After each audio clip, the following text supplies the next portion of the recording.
when my mother looked straight at me and said, "You're not half the woman your sister is." My heart didn't just clench. It shattered. But this time, instead of swallowing the pain and retreating into silence, I pushed my chair back. The scrape of wood on the floor cut through the room. I met her cold gaze and replied calmly, "Then maybe she should start paying the rent for you." My father's face went white. He stammered, "Rent? What rent?" And in that single moment, the secret I had been carrying for 4 long years finally spilled out in front of everyone. If you were in my shoes, could you have stayed silent for so long? Let me know in the comments where you're listening from. I'd love to see how far this story travels. My name is Sam, and I'm a forensic accountant. My life is built on numbers, on finding the truth hidden in spreadsheets and bank statements. From the outside, it looks perfect. A great job. A neat apartment. A quiet, orderly life. But every Sunday, that order crumbled at my parents' dinner table. For them, this dinner was a sacred ritual, and my attendance was non-negotiable. My sister, Jessica, was 3 years older and the designated star of our family. She was the golden child, born to succeed. And every achievement was celebrated with thunderous applause. I, the quieter one who found comfort in logic and numbers, was always the supporting act.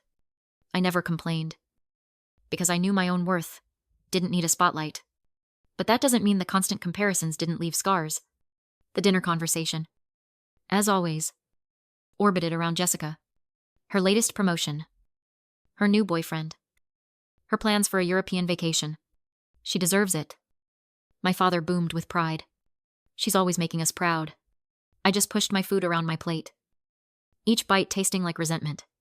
They never mentioned that I paid my own way through college, that I built my career from nothing. In their eyes, my contributions were silent.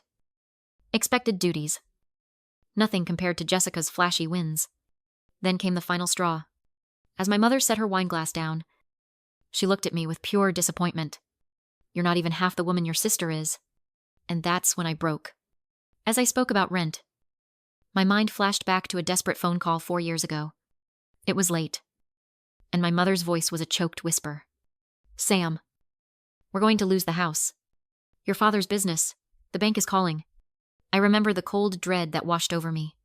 The house I grew up in, about to be repossessed. Her voice broke completely. "Can you help us? Just this one time, we'll pay you back." I swear, I didn't hesitate. I said yes. That one promise, just this one time, became a financial leash that I couldn't shake for 4 years. The next month, a text arrived. "Sweetheart, we're still short. Just 1 more month." "I promise." I agreed again. And again. Soon, those one-time payments became a routine. I set up an automatic transfer. $2,250. Every single month. For 48 months straight. $108,000. My dream of buying my own condo, of building my own future, faded with every transaction. I told myself it was my duty. Family comes first. But the real betrayal wasn't the money. It was the lies. While my parents claimed they were barely scraping by, my sister's social media told a very different story. One week, it was a picture of Jessica, smiling from the driver's seat of a brand new luxury car.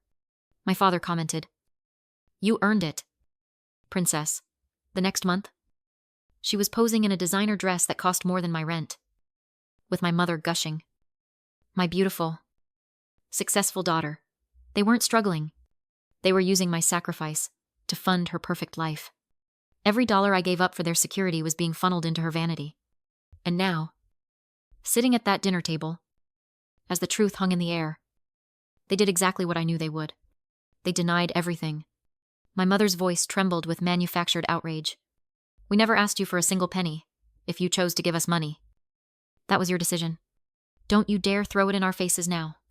My father crossed his arms, trying to look intimidating. "Sam, bringing up finances at the dinner table is incredibly inappropriate. We appreciate your help in the past, but this is not the time or the place." Hearing their words, a bitter laugh escaped my lips. Inappropriate. For 4 years. I silently kept a roof over your heads. Tonight, I sit here and listen to my own mother tell me I'm worthless compared to my sister. Do you honestly not see the injustice in that? The room felt suffocating. The air was thick with their denial. And through it all, Jessica, the saint, the golden child, sat perfectly still. She didn't say a word. She just stared down at her plate, her hands clasped in her lap, as if this had nothing to do with her. Her silence was louder than their shouting. It was a confirmation. She knew. She had always known. She was a willing participant in the lie. And in that moment, I saw the calculated betrayal for exactly what it was. That night, back in the quiet sanctuary of my apartment, I felt like a ghost. The drive home was a blur, their words echoing in my head. You're being dramatic. Don't make this a bigger deal than it is. I dropped my keys on the counter and walked straight to my laptop. My hands were shaking, but my movements were precise. I logged into my bank account, navigated to the scheduled payments, and found the recurring transfer to my parents. For 48 months, it had been a constant. Acquiescence on my life. I stared at the cancel button. It felt like severing a limb. For so long, my identity had been tied to being the dutiful daughter, the silent savior. I took a deep breath and clicked. Are you sure? The screen asked. Yes. I whispered to the empty room. A wave of grief washed over me, immediately followed by an intoxicating surge of relief. The chain was broken. I felt hollow, but also free, lost in a spiral of confusion and pain. I started searching online, typing phrases like, why do parents favor one child and unequal family dynamics? And then I found it. An article describing the golden child and scapegoat dynamic. As I read, it was like someone had turned on a light in the dark, twisted hallways of my entire life. The golden child. Jessica could do no wrong. She was the family's trophy, embodying all their hopes and dreams. Her successes were the family's successes. The scapegoat, me, existed to carry the family's burdens and absorb their frustrations. My achievements were downplayed, my sacrifices taken for granted. It wasn't about love or worth, it was about roles. This psychological framework was a revelation. It shifted everything. My pain wasn't just a personal failing, it was a predictable outcome of a toxic system. My mind, trained to find patterns in numbers, suddenly saw the pattern in my life. I wasn't just an emotional victim anymore. I was an analyst who had just been handed the key to the entire case. Just then, my phone rang. It was my Uncle David, my mother's brother, the only person in the family who ever seemed to truly see me. I heard what happened at dinner. Sammy, are you okay? His voice was kind, and I felt a crack in my resolve. I told him everything. He listened patiently, sighing with frustration. I knew it. He said, I never liked how they treated you. Then, he unknowingly handed me the first piece of hard evidence. Just try to ignore them for a bit. It's going to get worse before it gets better. Jessica is throwing a huge party next weekend. A party. For what? Uncle David's voice dropped. To celebrate paying off her car. The blood drained from my face. Her car. The luxury sedan she bought 3 years ago. The one my money, my $108,000, had made possible. It wasn't just a betrayal. They were celebrating it. The rage that followed Uncle David's call was cold and clear. It was a catalyst. I funneled that precise, analytical anger into the one place I had total control: my work. The fog of family obligation lifted, and my focus became razor sharp. I started taking on the most complex forensic cases at my firm, diving into tangled webs of financial deceit with a personal vengeance. I worked late, not out of duty, but out of a burning desire to build something that was entirely mine. My boss noticed. My reputation grew. 6 months later, I was promoted to head of the department. Then, the email arrived. It was from a top tech firm in Denver, a place known for poaching the best talent in the country. They were creating a new financial crimes division and wanted me to lead it. The offer was staggering. A massive salary increase, signing bonus, equity. It was a different league. It was a different life. Leaving my city was daunting. But the thought of staying, of being geographically close to the source of my pain, was suffocating. I realized then that my entire life had been governed by a scarcity mindset. I had unconsciously believed that love, approval, and security were limited resources that I had to desperately earn from my family. I had to sacrifice pieces of myself, my dreams, my money, just to get a few scraps of their validation. But this opportunity I had earned entirely on my own. It flipped a switch in my mind. I was moving into an abundance mindset. I didn't need their approval to have worth. I could generate my own success. I could create my own security. I took the job. Denver was a rebirth. The crisp mountain air felt like it was cleaning out my lungs. My new colleagues were brilliant and driven. They valued my mind, my skills, not my role in a dysfunctional family drama. I was thriving. I bought a small, beautiful condo downtown with a view of the mountains. I made new friends, people who were supportive and emotionally healthy. One evening, we were all out for dinner, and my friend Sarah was talking about a funny argument she'd had with her mother. Everyone laughed and shared their own stories of normal, loving, complicated families. I just smiled and stayed quiet. They asked me about my family, and I gave them the polished, vague answer. They're in Austin. We're not super close. In that moment, I felt the weight of the silent burden, even here, 1,000 miles away. In my new, successful life, the secret was still with me. It was a toxic anchor. I was dragging along the floor of my new kingdom. I had escaped, but I hadn't been liberated. The story they controlled back home, the lie they were living, was an unresolved variable in the equation of my life. And as a forensic accountant, I knew you could never close a case until every last variable was accounted for. I needed a final reckoning. Not for them, but for me. Life in Denver was better than I could have imagined. I was respected at work. I had a real social life. And for the first time, I felt like I was living for myself. I had muted my family on social media. But old habits die hard. One evening, scrolling through a cousin's feed, I saw a picture that made my blood run cold. It was a post from my mother. She was standing on the front lawn of the family home, arm in arm with my father and Jessica. Behind them, a massive banner was strung across the porch. The words, in huge, celebratory letters, read, "Congratulations, Jessica, for saving our family home." I had to read it 3 times. Saving the family home. They had done it. They had completely erased me from history. My 4 years of sacrifice, the $108,000, the sleepless nights, the canceled dreams, all of it had been wiped clean from the record and attributed to her. It was the ultimate betrayal.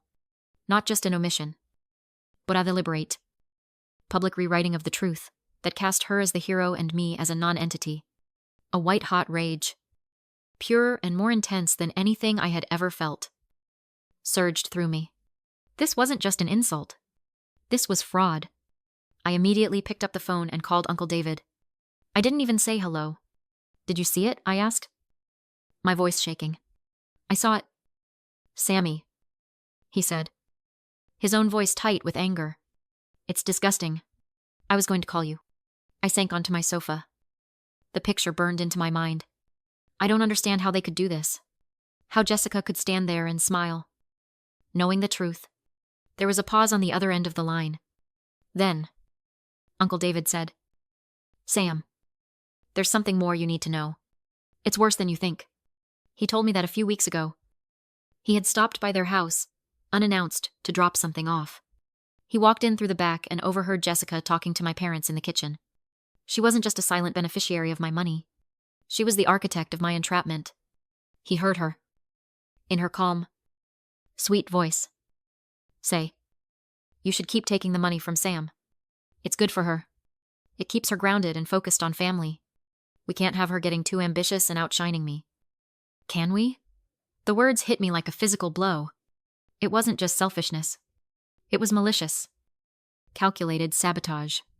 She had actively encouraged them to bleed me dry. Not just for her own benefit, but to intentionally hold me back, to keep me small, to ensure I could never eclipse her. She saw my success as a threat to her reign, as the golden child, The final piece of the puzzle clicked into place. This wasn't just a family drama anymore. This was a conspiracy. And it was the final provocation I needed. Armed with the devastating truth, I felt a strange sense of calm. The forensic accountant in me took over.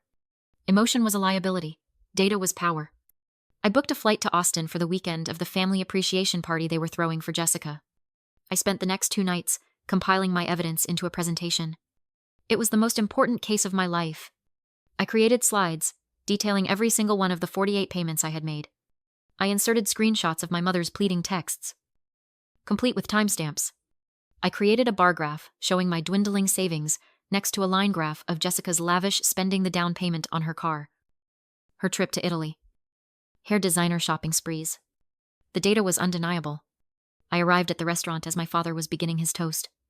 The room was full of relatives, all beaming at Jessica, the family savior. I walked silently to the back of the room. Near the projector, my father's voice filled the space. And so we raise our glasses to Jessica, whose incredible sacrifice and support saved our home. As the applause began, I calmly walked to the front of the room, took the HDMI cable from my father's laptop, and plugged it into my own, his face contorted with confusion and anger. "Sam, what are you doing?" The screen behind him flickered, and my first slide appeared. Project Nightingale, a forensic analysis of the family mortgage. Years 1 through 4. A stunned silence fell over the room. I didn't raise my voice. I spoke with the calm authority of an expert witness presenting her findings. For 10 minutes, I walked them through the data, the payments, the texts, the lies. And as court was adjourned, as my father stood to leave, 2 federal agents stepped forward. They arrested him right there in the courtroom for conspiracy and wire fraud. My mother shrieked as they put him in handcuffs.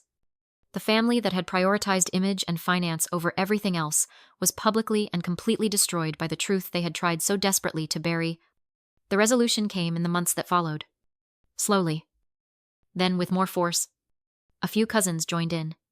Soon, the entire room was filled with a scattered, stunned applause. It wasn't for me. It was for the truth. 2 days later, my parents showed up at my hotel. They looked broken. "We're so sorry." "Sam," my mother whispered, "we were wrong. We'll add your name to the house deed. We'll tell everyone the truth." I just looked at them. "I don't need my name on your house," I said, my voice steady. "I have my own." Their apologies were hollow, designed to ease their own guilt, not my pain. I realized I didn't need anything from them anymore. Not their approval. Not their money. Not even their remorse. I flew back to Denver that afternoon. And as the plane took off, I felt a profound sense of peace. The silent burden was gone, replaced by the simple, clean weight of the truth. My story was finally my own. And I want to leave you with this. Your value is not determined by the role your family assigns you. It is forged in the fire of your own resilience. Built by your own hands. You are the sole author of your own worth. Never let anyone else hold the pen.